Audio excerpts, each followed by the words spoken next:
अस्सलाम वालेकुम नाज़रीन, मैं उम्मीद करती हूँ आप सब खैरियत से होंगे। आपके दुआओं से हम भी सब ठीक है। जहाँ रहें अपनों के साथ खुश रहें। आज हम बना रहे हैं खीर। ये हमारे पास 4 किलो दूध था जो हमने आधे घंटे से पकने रखा हुआ है। नाज़रीन, ये 125 ग्राम चावल है। ये मैंने भिगो के सिल पे पीसे हैं और 1 कप ये मैंने पानी डाला है। और ये देखिए, ये हरी इलायची के छिलके ये आ रहे हैं। और ये इस तरह करके, ये देखिए इस तरह करके मैंने निकाल दिए और आप भी इस तरह करके निकाल दें। और ये देखिए, ये मैं अभी इसमें डाल रही हूँ, पानी के साथ डाल रही हूँ। हमने चावल डाल दिए, हल्की आंच करके हमने चावल डाले थे। अब इसको हम तेज हमने आंच कर दी और इसको ना इस तरह हम मसलसल चलाते जाएंगे। और इसलिए मसलसल चलाते जाएंगे 5-6 मिनट के लिए, ताकि हमारे चावल की गुठलियाँ नहीं बने। ये देखें, ये देखें, ये पूरे चावल आ रहे हैं, हमारी गुठली नहीं आ रही। ये देखें आप 5-1 मिनट तक तेज आंच पे पकाएंगे, फिर हम आंच हल्की कर लेंगे और मसलसल चम्मच चलाते जाएंगे। मैंने फुल से आधी कर ली है आंच।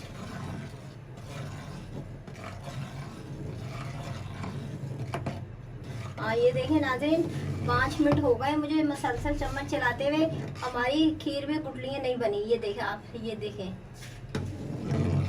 ये देखें। मैं आपको पूरी पतीली में चम्मच चला के दिखाती हूँ। ये देखें, हमारे कोई भी गुठली नहीं चावल में बनी। चावल डाल दें। ये हमारे पास 50 ग्राम बादाम है। ये मैंने छिलका निकाल लिया गरम पानी करके। और इसको आधे हम बादाम अभी पकते हुए डाल देंगे, आधे बादाम हम रख देंगे गार्निश के लिए।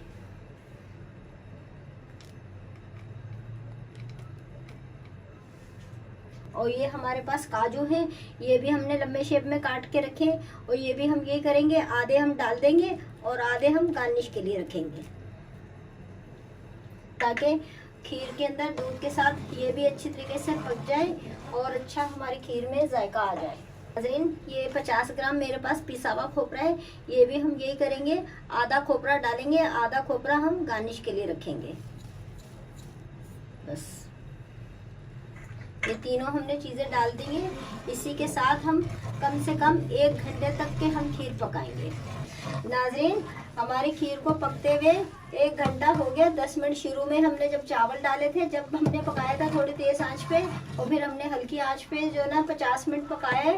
अब हम इसमें ये देखिए, खीर में पूरा गाढ़ापन आ गया। ये देखें आप, ये साइडें पूरी छोड़ने लग गई है। ये देखें नाज़रीन, 1 पाव चीनी है मेरे पास। ये अभी हम डाल लें इसमें। आप देख सकते हैं हमारी खीर में गाढ़ापन आ गया है।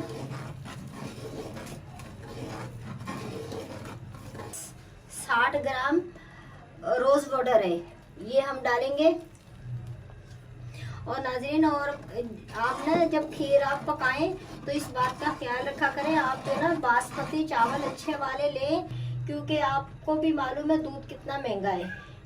तो फिर आप चीज़ बना रहे हैं तो अच्छी करके चीज़ बनाएं, अच्छे चावल लें, बासमती चावल। उनको 2 घंटा भिगोएं और फिर उनको आपको सिल पे पीसें। और सिल पे इतना पीसें उनके चावल में दाना आना चाहिए। और ये मेरे पास 20 ग्राम केवड़ा है, 20 ग्राम केवड़ा है, ये हम डालेंगे। आप अपने हिसाब से चीनी कम ज़्यादा कर सकते हैं, मैंने अपने हिसाब से डाली है। तकरीबन हमारी चीनी 5 मिनट तक पक जाए, फिर हम इसको बंद कर देंगे, क्योंकि आपको मालूम है ये पकने के बाद ठंडी होगी, ये खुद ही गाढ़ी हो जाएगी। ये देखिए, आप देख सकते हैं हमारी खीर में पूरा दाना दाना आ रहा है। तो आप उंगली में हाथ में लेके आप देखेंगे, आपके हाथों में दाना दाना चावल आएंगे। बिल्कुल आपने चावल का आटा नहीं बनाना, आपने चावल में दाना छोड़ना है। ये अगर मेरी वीडियो पसंद आए, सब्सक्राइब कीजिएगा, शेयर कीजिएगा, लाइक कीजिएगा। नाज़रीन, आगे बढ़ाइएगा। अल्लाह हाफिज़। नाज़रीन, अल्लाह हाफिज़।